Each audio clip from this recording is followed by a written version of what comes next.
Les 6 ou 7 derniers mois ont été une période d'ébullition permanente pour toi, tant au niveau nerveux que émotionnel, sentimental, relationnel, tout a été. Il y a quelque chose aussi qui s'est effondré ou en tout cas qui s'est grandement transformé au niveau professionnel aussi. Donc tu as eu l'impression comme ça de constater que tout était en train de tomber comme des dominos comme ça. Un élément après l'autre sur toute ta vie et tu t'es dit mais finalement qu'est-ce qui se passe en fait? Je suis en train de subir. Je suis en train de subir quelque chose que je n'ai pas choisi. Je suis en train de subir quelque chose que je ne comprends pas. Qu'est-ce que j'ai fait en fait? Encore un effet rouleau compresseur que j'ai déjà vécu par le passé de nombreuses fois. J'ai l'habitude, c'est peut-être mon destin en fait d'être triste comme ça et de souffrir comme ça. Non, ça n'est absolument pas ton destin de souffrir. Ça n'est absolument pas ton chemin. C'est censé t'apprendre quelque chose.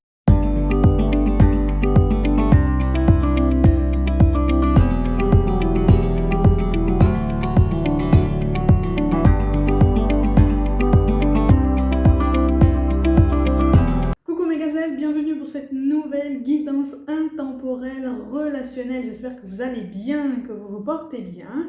Bon, moi je suis contente de vous retrouver pour voir un petit peu si certains messages peuvent vous parler. N'hésitez pas cependant à visionner les guidances précédentes qui, comme celle-ci, sont intemporelles et qui pourraient davantage vous parler suivant là où vous vous trouvez sur votre parcours. Bon, alors visiblement au niveau relationnel, donc sentimental, tu vas de l'avant. En tout cas, tu es sur une envie d'aller de l'avant, sur une envie de prendre des initiatives, parce que tu en as marre d'attendre en fait. Tu as longtemps attendu quelqu'un qui t'a laissé quand même sur le qui-vive, de toute façon, par son comportement, par ses actions, ses non-actions aussi. Tu as interprété ses silences involontairement comme quelque chose d'encourageant, entre guillemets, en ce sens que tu t'es dit finalement, il ou elle n'est pas forcément prêt, il ou elle n'est pas forcément disposé, cette personne m'en a parlé.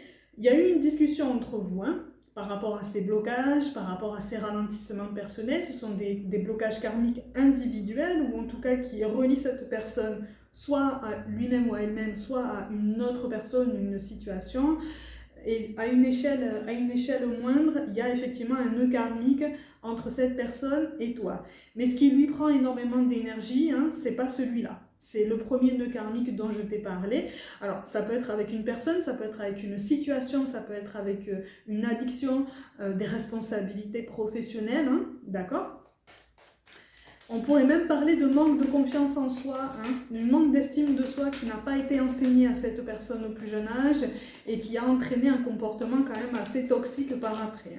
Bon, de toute façon, tu as été éloigné pour une bonne raison de cette personne. Ton chemin est amené de toute façon à s'ouvrir de façon beaucoup plus grande et beaucoup plus apaisée. Tu arrives en fin de cycle et pour certains d'entre vous, en fait, tu es déterminé à mettre quelque part l'émotionnel de côté. C'est comme si vraiment tu te disais, bon, le relationnel, je le laisse un petit peu en pointillé, puisque jusqu'à présent, j'en ai souffert. Et puisque je n'ai plus envie de souffrir et que je prends conscience qu'il va me falloir du temps pour apaiser tous mes questionnements, toutes mes attentes, et cette forme de dépendance qui arrive à sa fin, de toute façon, une dépendance affective, puisque je mène ce travail en profondeur depuis un moment, puisque je suis lancée sur cette avancée, justement, je vais essayer de mettre mon relationnel de côté, advienne que pourra. J'essaye d'envoyer des signes, d'envoyer des demandes, j'essaye d'envoyer des demandes, j'essaye de comprendre les signes qu'on m'envoie,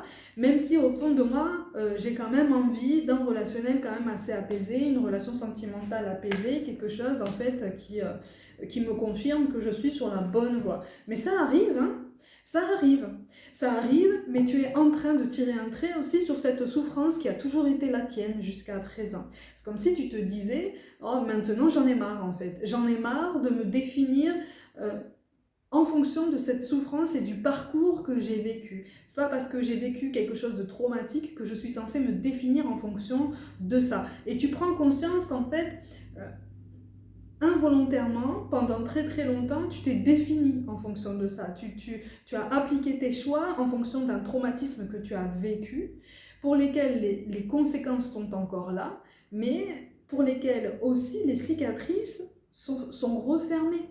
Donc là, on était sur des séquelles mentales en fait, hein, d'accord? Des séquelles qui tiennent du mental, qui tiennent de l'ego, on va dire ça comme ça, d'accord? Et donc qui ne tiennent plus autant en tout cas de l'émotionnel. Et on t'invite effectivement à faire la part des choses entre ton intuition, l'émotionnel, ce qui se passe à l'intérieur de toi, qui est tout à fait légitime et qui est grandement en mouvement, et ce qui se passe avec les énergies de la peur, les énergies de la colère, le sentiment d'inachevé, le sentiment d'échec par rapport à un passé, ok? On en revient à cette notion de pardon aussi à toi-même. Alors, c'est une notion de pardon sur laquelle tu vas être amené à travailler, mais pas de façon immédiate. Là, pour l'instant, on est sur un statu quo, on est voilà, sur la volonté en fait de lâcher prise par rapport à un passé qui nous a énormément marqué. Ok?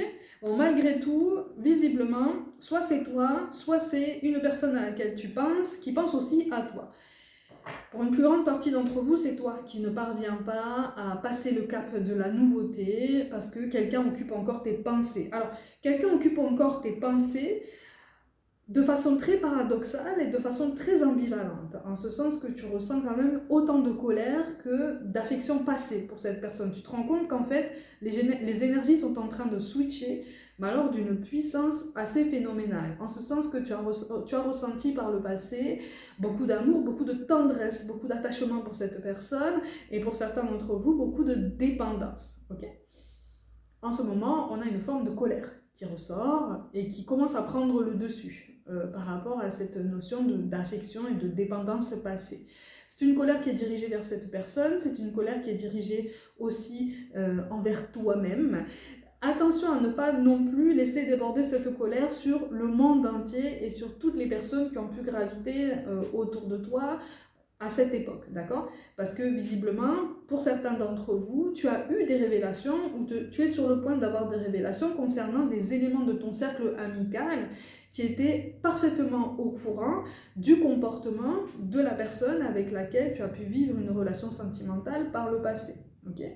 Et là, je te parle de dépendance, je te parle de quelque chose qui, effectivement, n'était pas aligné au but que tu t'étais fixé en établissant cette relation avec cette personne. D'accord? Vous n'aviez pas forcément les mêmes objectifs, ou en tout cas, si vous aviez les mêmes objectifs à l'époque, vous n'étiez pas sur les mêmes énergies, sur cette même force que vous pouviez mettre en commun.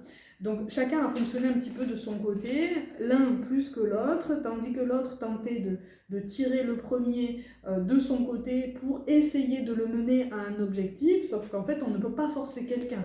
On ne peut pas forcer quelqu'un à vivre une vie qu'il ou elle ne maîtrise pas, ou en tout cas vers laquelle il ou elle ne se sent pas appelé, ok? Même si on pense que c'est le mieux pour cette personne, même si on pense que c'est le meilleur chemin, même si on pense que si cette personne suit tes directives, tu pourras vraiment lui offrir une vie extraordinaire parce que tu pourras prendre soin de cette personne et tu es convaincu, ou en tout cas pendant longtemps tu as été convaincu que vous alliez être vraiment les plus heureux. Sauf que cette personne visiblement s'est déviée de ce chemin en commun et quelque part on est en train d'essayer de te faire comprendre que ça devait se passer comme ça.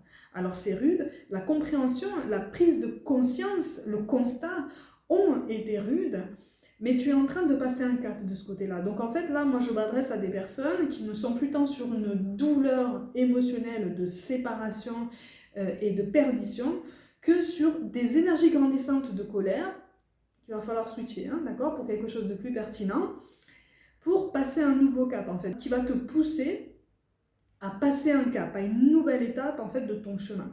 Ce qui fait que c'est en train de te pousser aussi à poser un autre regard sur ton passé à toi, sur tes choix à toi et sur ton relationnel personnel, ton relationnel à toi-même. Donc en fait, tu as comme un double effet qui se coule par rapport à cette séparation qui te ramène face à toi-même, face à un miroir réfléchissant que pour l'instant, tu ne comprends pas complètement. C'est tout à fait normal. C'est tout à fait normal parce que pendant longtemps, là, ces dernières semaines, c'est comme si tu t'étais dit mais pourquoi en fait je devrais me remettre en question, puisqu'en fait c'est lui ou elle qui a tout fait s'effondrer. C'est à cause de lui ou elle en fait que cette relation n'a pas fonctionné. C'est à cause de son comportement, de ses dépendances, voilà, de son tempérament, de ses choix qu'on en est là aujourd'hui. Il y a ton attente aussi, il y a cette forme de dépendance et puis aussi il y a ton relationnel à toi-même. ok?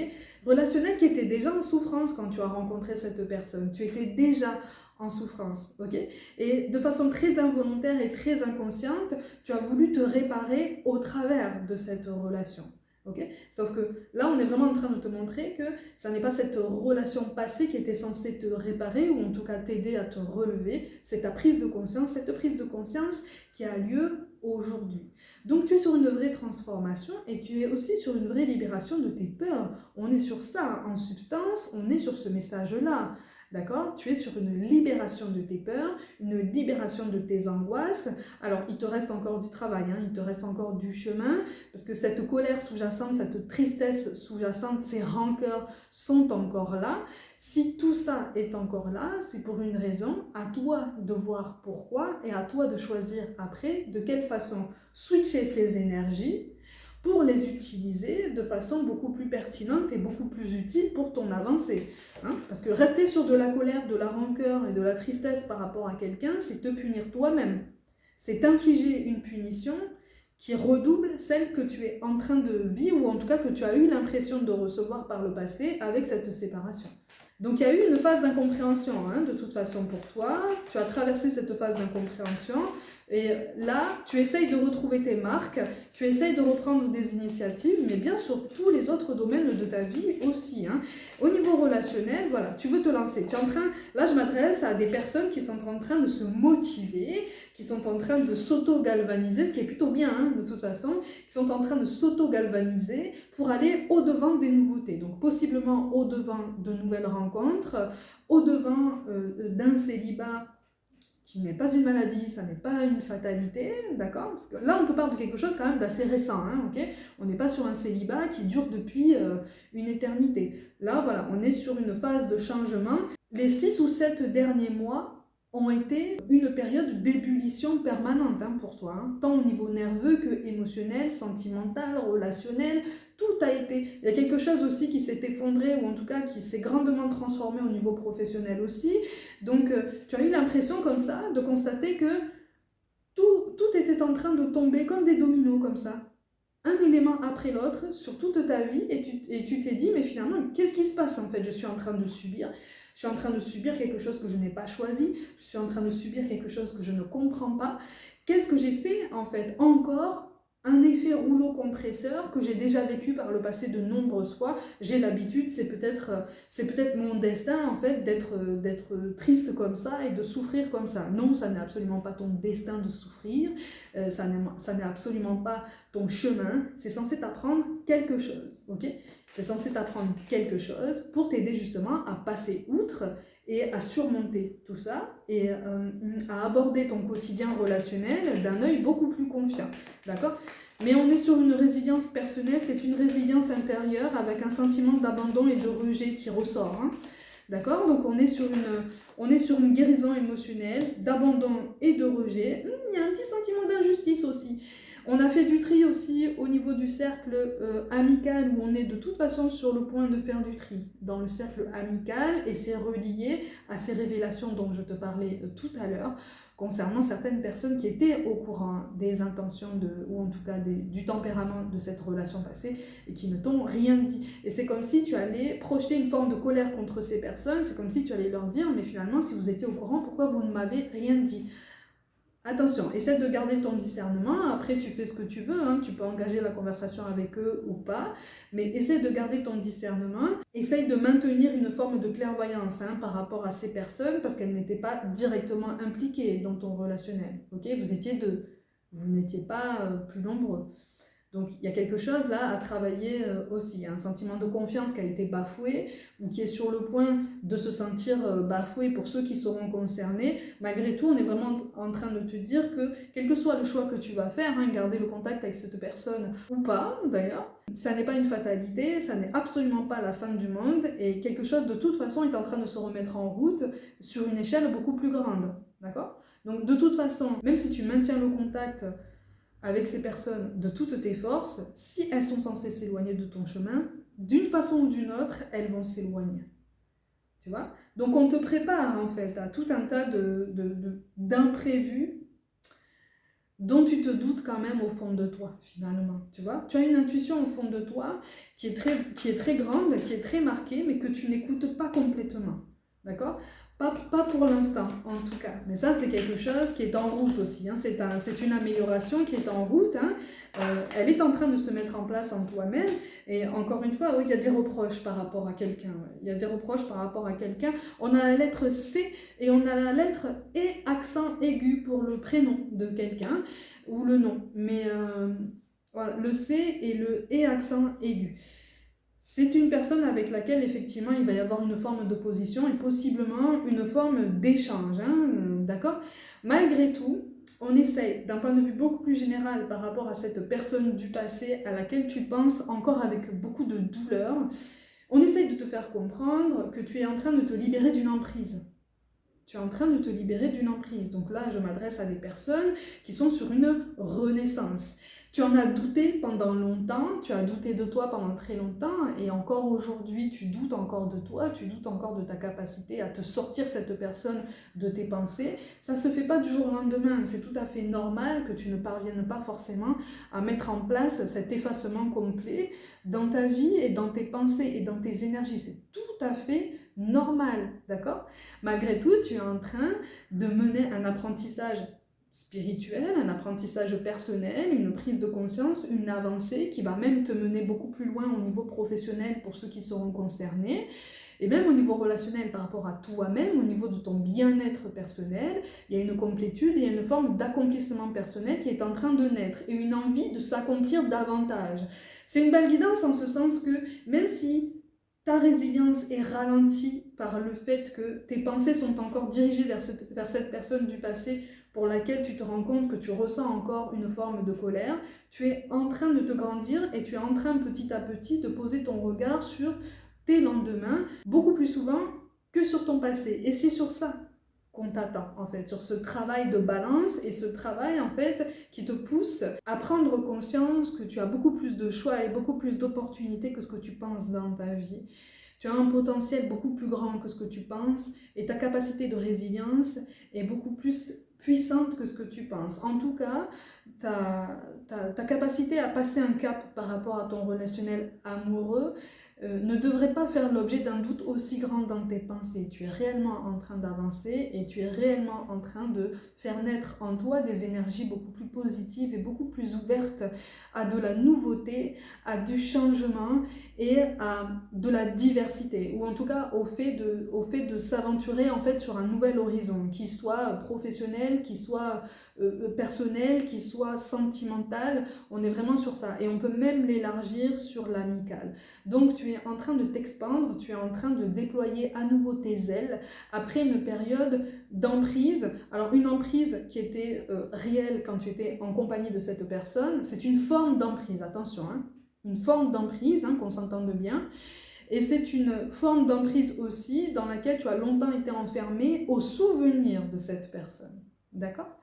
Mais là, tu es en train de te libérer parce que tu en as marre, tu ne veux plus de cette sensation et donc tu te détaches aussi d'un schéma de pensée qui était très réducteur pour toi, qui te laissait te définir en fonction de tes souffrances et donc qui te maintenait dans un état d'esprit qui finalement te faisait facilement tourner en rond. Et là, tu es en train de développer quelque chose que tu es en train de découvrir aussi, qui est complètement nouveau, mais qui est surtout beaucoup plus fluide, hein, ou en tout cas qui est amené à être beaucoup plus fluide dans le temps à partir du moment où tu visionnes cette vidéo. Donc déjà, bravo.